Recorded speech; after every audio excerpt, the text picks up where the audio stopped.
Hey guys, I'm going to do a quick what you most need to hear right now message. I had to put my camera like upside down so it stands up by itself, which is why it looks like I'm like looking off somewhere else. Anyway, I keep getting messages about water and how water is connected to the divine feminine, how water is connected to the womb.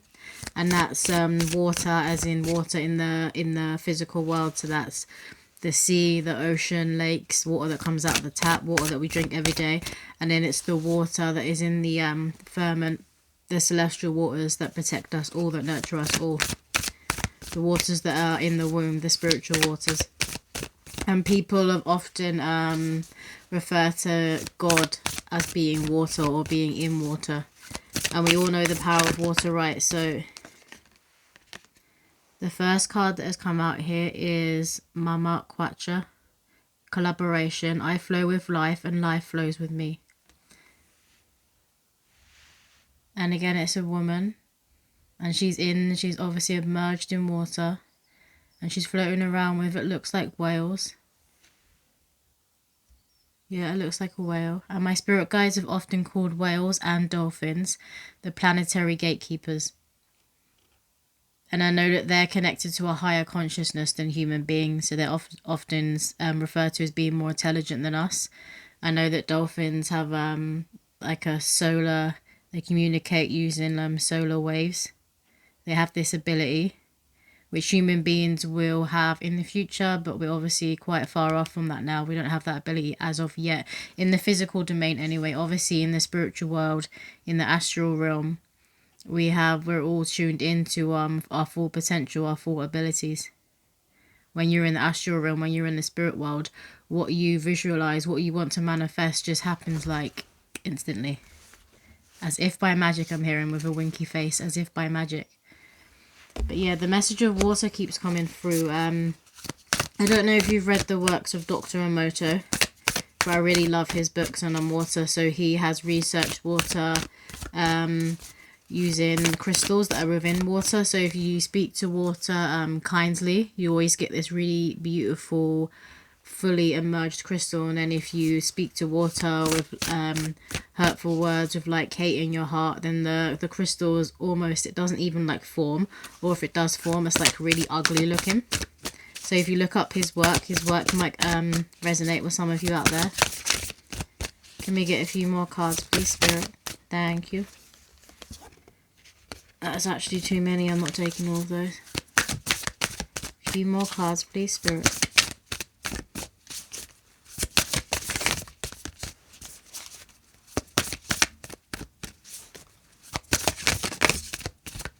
Thank you.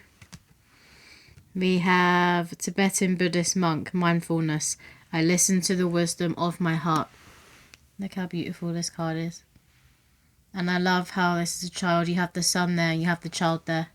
So the sun card in tarot, it usually represents the child, the inner child, or birth of a child. Obviously the sun is connected to a rebirth. So I would associate like the moon with death, the sun with rebirth. And remember, you can't have death without rebirth. You can't have a rebirth without death. So you can't have the moon without the sun without the moon. We need both forms of light to illuminate the way in different ways. But this child here, I'm seeing spirit babies as well. So many of you may have spirit babies around you at present. So if you are not wanting to get pregnant, be careful. If you are wanting to get pregnant, then there are ways that you can connect to your spirit baby. I always say one of the most powerful ways is connecting to your inner child, is to have a really strong relationship with your inner child.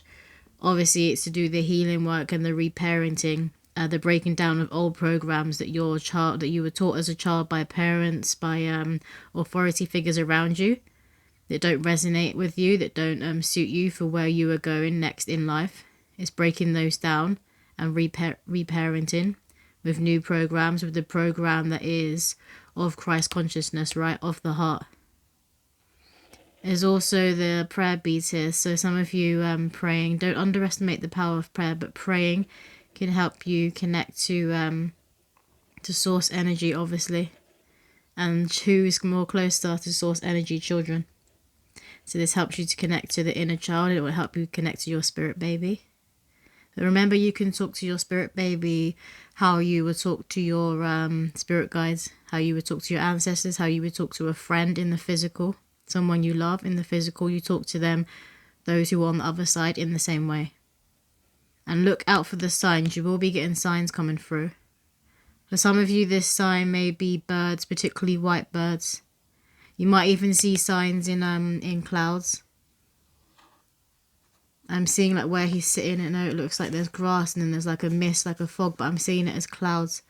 So cloud divination is a real thing. You can look at the clouds and see like shapes and symbols, right? So look out for signs, messages that are coming through the clouds. Let me get one more card, please, Spirit. What do the collective need to hear right now? What do the collective need to hear right now? The white spring.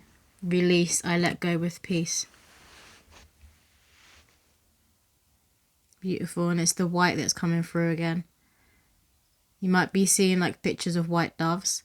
I would recommend lighting white candles. White candles, and doing it with the intention of cleansing your space, of cleansing your energetic body, of cleansing your space. Lighting a white candle. I would write your name on the candle and then write cleansing on the candle as well. But white candles and candle magic can greatly assist in you connecting with your spiritual core. And this will help as well for you to be able to hear your spirit baby. Because spirit babies, they watch parents before they come through, right? See, I thought this reading was going to be like messages about water. But the spirit babies have decided to hijack. They've done this quite a few times in my readings. But I guess water, the womb, spirit babies, it's all intertwined. It's all connected, right? Because babies, when they're held in the womb, they're held in water. And one of the most natural ways is to have a water birth. Is for the child to come out of the womb into a pool of water. Because that's most natural to them. It's not so much of a shock until they're then pulled out of the water, right? So some of you who are pregnant, you may be thinking about, or you may be planning to have a water birth. And this is going to be really successful for you. It's gonna ease the pain, I'm hearing. Usher out the baby faster and ease the pain, because you want to have a wet birth. I know when you break waters, when you break the waters too early, it can cause you having a dry birth, and this can lead to more problems that you don't want down the line. And obviously having a dry birth is going to make it more uncomfortable. So you want to make sure that you are having a birth that is most connected to the natural way that women are supposed to be giving birth, not what we've been taught or not what we've been told by the medical industry and by hospitals. Because remember, what they do within the birthing process, a lot of the time they're doing it because they need to get the baby out fast, to free up space, to free up the bed. Because you know that program's coming into my head now. One born every minute. Literally one child born every minute. And there isn't enough hospital beds sometimes in the... And then we have here Lord Shiva, divine fusion. I unite with sacred synergy. It's a powerful masculine energy. So some of you may be having a child with a very powerful man who is fully in his masculine energy. So he's whole. He's connected to the divine within himself and source energy. And he's well and truly connected to the waters of women, to celestial waters. So this man is really going to be your anchor while you are giving birth. And if you're not pregnant and you're not near to giving birth, then this man who you're in a connection with, who's coming in, will really help to root and ground you to Mother Earth. And then this helps you connect to your womb, your feminine energy more naturally. It helps to keep you in that feminine state, that open state, that vulnerable state. And the more open you are, the more spirit can come through.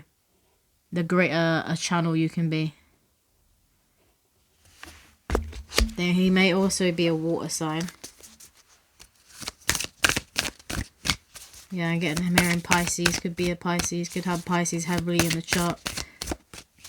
Or just be connected to the water element. Ran and Aga. co-creation. I unite with the power of love. Yeah, this is definitely a message for those of you who are in union. Divine masculine and divine feminine, you're in union. This is your life partner who you're with now, and you know this. This is for those of you who have that inner knowing that, okay, this is my partner. This is the person who maybe you already have children, or who I choose to have more children with. And you're constantly in a dance. When you're in that state of union, you're in a constant dance with each other. And when you're in that constant dance with each other, you're constantly creating. You're constantly birthing something. But it also means that you will be constantly going through the deaths. So there will be those ups and downs. You will trigger each other, and you'll be that pushback for each other. But you'll also be that support. You'll also always be able to lean into each other. So if this hasn't come in for you yet, this outer divine union, remember, it starts within. It always starts within. You have to be whole within yourself. These energies within yourself, the masculine and feminine, they have to be in a dance. They have to be really connected within yourself before this can happen outside. Otherwise, if this person does come in outside, it will easily break down. Because you're not whole on your own. So you might run away from fear, or they might run away from fear. But this is definitely a message for a divine counterparts that are in union, or very close to being in union. And you see here the light between the third eye. So you could well be having third eye activations. I'm getting like tingling sensations. So you might get tingling in your forehead. It can even feel like your forehead is like pulsating, like there was a literal heartbeat in your forehead. This is a sign that your third eye is activating. If it was already activated, it's activating to a much deeper level. You're swimming further and further down into your own ocean. And the last card we have here is Goddess Kopakati. Probably didn't pronounce that right either. And then it says, Rebirth, I am reborn. Again, there's a huge rebirth for someone watching. And for some of you, you're literally about to give birth. And you're feeling extremely, there's something about this pregnancy and this birth, you're feeling extremely connected to the waters on the planet, the waters within you, and the celestial waters. You're in complete union. And you know that you are this. You know that you are a goddess. You know that you will safely get these babies out of you.